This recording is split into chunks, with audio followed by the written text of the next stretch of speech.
பிறப்புக்கும் எல்லா உயிர்க்கும் என்ற அன்பு நெறியையும் யாதும் ஊரே யாவரும் கேளீர் என்ற பண்பு நெறியையும் எனது வாழ்வியல் வழிமுறைகளை கடைபிடிப்பேன். சுயமரியாதை, ஆளுமை திறனும் பகுத்தறிவு பார்வையும் கொண்ட என்னுடைய செயல்பாடுகள் அமையும்.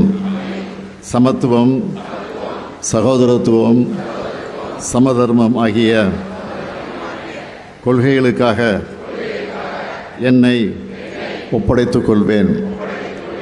மானுடத்தின் மீது பற்றையும் மனிதாபிமானத்தையும் என்றும் போற்றுவேன். சமூக நீதியே அடித்தளமாக கொண்ட சமுதாயம் அமைத்திட இந்த நாளில் உறுதி ஏற்கிறேன்.